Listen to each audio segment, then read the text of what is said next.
Hello class 10, कैसे हैं आप सब। आई होप आप सभी अच्छे होंगे और आपकी प्रिपरेशन भी बहुत अच्छी चल रही होगी। तो आप सभी के लिए कुछ बेसिक क्वेश्चन लेकर आया हूं, जिससे कि आपकी अर्थमेटिक प्रोग्रेशन थोड़ी सी स्ट्रांग हो जाएगी अगर आपको कहीं पर लैक करते हैं इस चैप्टर में, क्योंकि बहुत इंपॉर्टेंट चैप्टर है। 7 से 8 नंबर आपको ये दे के जाएगा अप्रॉक्स। ठीक है, तो चलिए शुरू करते हैं वीडियो को। वीडियो अच्छी लगे तो लाइक कर दीजिएगा और सब्सक्राइब कर लीजिएगा चैनल को। ये क्वेश्चन मैंने अपने इंस्टाग्राम पेज पे मैंने कुछ सवाल डाले थे लास्ट पोस्ट में, उसी से लिए हैं। बहुत ही बेसिक सवाल हैं, आप इजीली कर भी सकते हो और इनमें से एक आधा नंबर का 2 नंबर का सवाल आपको बेसिक वाले पेपर में देखने को मिल भी सकता है। ठीक है, तो बेसिक करेंगे, फिर मैं थोड़ा सा लेवल आपका इंक्रीज़ करता रहूँगा वीडियो के माध्यम से। ठीक है, तो चलिए शुरू करते हैं।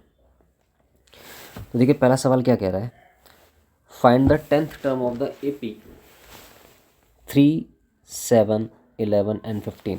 ध्यान रखिएगा जो हमारे AP का जो फॉर्मेट होता है ना, वो ऐसे होता है A1, A2, A3, A4, A5 and so on. ये लास्ट AN तक जाता है। AN means last term. ठीक है, थोड़ा बेसिक भी बताता रहूँगा आपको, जिससे कि सारी चीज़ें क्लियर होती रहे। A1 जो होता है, या A कह लो आप, ये आपका फर्स्ट टर्म होता है, फर्स्ट टर्म। ठीक है, D जो आपका निकलता है वो A2 माइनस A1। ठीक है, या आप ऐसे समझ सकते हैं कि AN और AN माइनस 1, ये आपका D का फॉर्मूला होता है। मीन्स अगर यहाँ पे 10 है तो अगला वाला 9 होगा, ये ध्यान रखिएगा। अगर 11 है तो उसमें से 10 माइनस होगा हमेशा, ध्यान रखिएगा इस चीज़ को। ठीक है, हाँ। तो सवाल में क्या कह रहा है, सवाल में ये कह रहा है कि हमें 10th टर्म निकालना है। अब 10th term means 10th term जो हमारी होगी, तो सबसे पहले तो आपको A निकाल लेना है। तो A है 3, D है आपका 7 माइनस 3 इज इक्वल टू 4। तो हमें जो जो चाहिए था वो मिल गया हमें। अब हमें N दे रखा है 10, हमें 10th टर्म निकालना है। तो हमारे पास AN का जो फॉर्मूला होता है वो हम लगाएंगे। ये AN का फॉर्मूला इसलिए होता है, या तो इससे N निकाला जाता है कभी कभी, या AN निकाला जाता है। AN मीन्स लास्ट वाली टर्म जो हमारे पास है। यहाँ पर 10th पूछा तो यही हमारी लास्ट टर्म होगी, तो वहाँ पर कौन बैठा है वो हमें बताना है। ठीक है, तो A की जगह मैं 3 रखूँगा, N की जगह 10 रखूँगा और 1, ये हो गया 4। अब आप ध्यान रखिएगा, जब भी आपको सवाल में ये TH, कोई भी नंबर TH के साथ मिल जाए तो समझ जाइएगा वो N के बारे में बोल रहा है। किसके बारे में बोल रहा है? अगर N के बारे में बोल रहा है तो हमसे AN ही पूछा जाएगा हमेशा। अगर आपको TH नहीं दे रखा, TH वाली टर्म कहीं पर भी नहीं दे रखा, तो आप समझ जाना कि हमें AN गिवन है, तो हमसे N पूछा जाएगा हमेशा, ध्यान रखिएगा। ठीक है, तो यहाँ पे हम सॉल्व करते हैं इसको। 10 में से 1 गया 9 इंटू 4 36 प्लस 3, ये हो गया 39 और ये आपका आंसर। ठीक है, आई होप पहला सवाल आपको अच्छे से क्लियर हो गया होगा। सेकंड सवाल पे चलते हैं। देखिए सेकंड में क्या कह रहा है, first 4 term of the AP with first term 5। सो हमें गिवन जो दे रखा है वो हम लिख लेते हैं। A हमें दे रखा है 5 और D हमें दे रखा है -3। तो हमें AP के 4 टर्म बनाने हैं। मीन्स A1 बनाना है, A2, A3 और A4। ठीक है, A और A1 दोनों सिमिलर होते हैं, कोई डिफरेंस नहीं होता है, तो ये तो हमारा 5 हो गया। A2 जो होता है उसका जो फॉर्मेट लिखा जाता है AP जब हम बनाते हैं तो वो होता है A प्लस D, और जो A3 होता है वो होता है A प्लस 2D, और A4 जो होता है A प्लस 3D। सो देखा आप एक चीज़ नोटिस कर पा रहे होंगे कि यहाँ पे जो नंबर होता है उससे एक कम D के साथ आता है। अगर 3 बोला है तो D के साथ 2 आएगा। ऐसे ही अगर A11 हो तो A तो कांस्टेंट रहेगा, लेकिन 11 से एक कम मीन्स 10 और D का मल्टीप्लिकेशन होगा। तो इस तरीके से हम चीज़ों को बनाते हैं। तो देखिए, तो A आपका हो गया 5 और D आपका है -3। तो यहाँ पर प्लस और माइनस होता है तो ये हो जाएगा 2। ऐसे ही 5 + 2 × 3 तो हो जाएगा 5 प्लस माइनस का 6, तो ये आएगा -1। सेम यहाँ पर भी आपको यही करना है।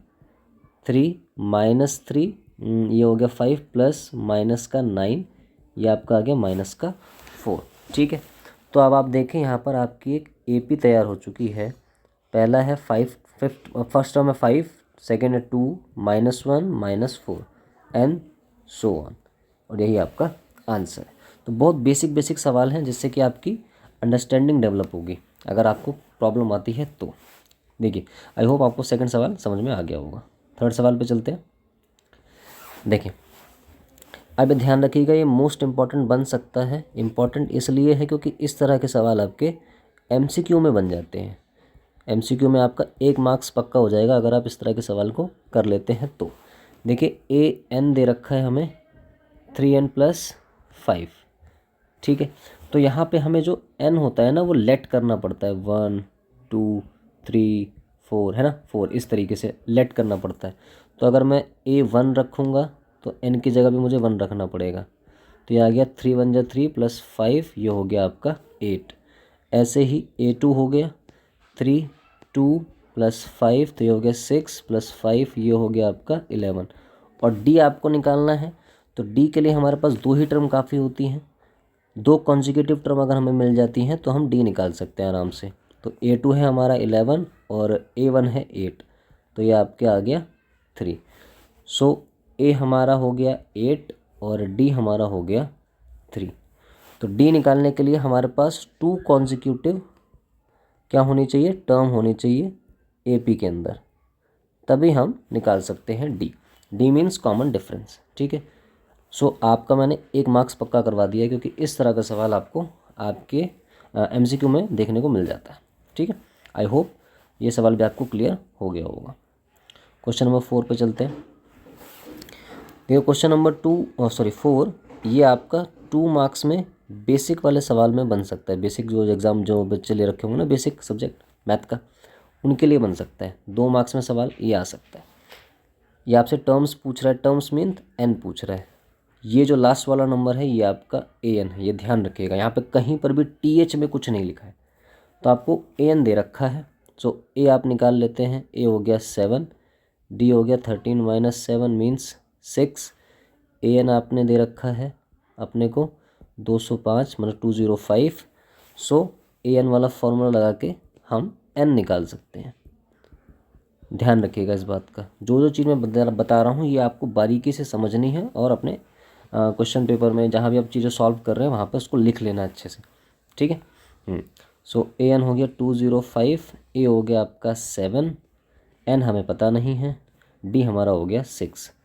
तो ये देखो ये 7 जो है लेफ्ट राइट में है, लेफ्ट में आएगा तो ये माइनस में हो जाएगा, ठीक है। 6 से हम n की मल्टीप्लाई कर देंगे, 1 की कर देंगे, तो 6n - 6, तो ये हो गया आपका 198। और 6 ये माइनस का इधर आके क्या बन जाएगा, प्लस का, तो ये हो गया आपका 204 डिवाइडेड बाय 6। सो अब आप इसको कट करेंगे तो n आएगा 6 3 जा 18 और 6 4 जा 24। सो n आपके हो गए 34। तो इस पूरे AP में 34th टर्म है। नंबर ऑफ टर्म्स कितनी आ गई हमारे पास, 34। ध्यान रखिएगा एक्सपेक्टेड है, इस तरह के सवाल PYQ में भी आ चुके हैं और बेसिक वालों के लिए तो बहुत गोल्डन है, गोल्ड माइन कह लो आप इस सवाल को। 2 मार्क्स में आपको मिल ही सकता है AP से, 2 या 3 मार्क्स में, ठीक है। चलिए आगे बढ़ते हैं।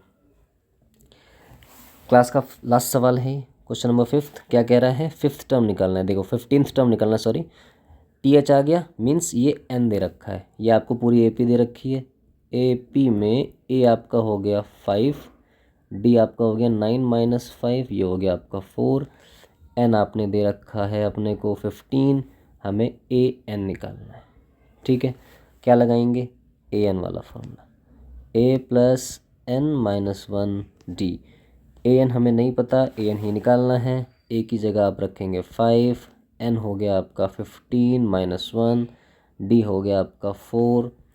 तो 5 + 15 - 1 कितना होता है, 14 × 4, तो ये हो गया 56 + 5, ये हो गया 61 और हमारा आंसर, ठीक है।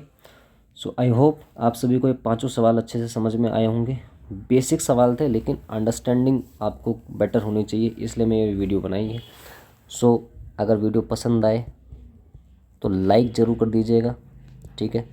सब्सक्राइब कर लीजिएगा चैनल को, क्योंकि मैं आपका धीरे धीरे आपके बोर्ड एग्ज़ाम की तैयारी के लिए थोड़ा थोड़ा लेवल इंक्रीज़ करता रहूँगा। आगे भी वीडियोज़ आती रहेंगी, तो सब्सक्राइब कर लीजिएगा चैनल को।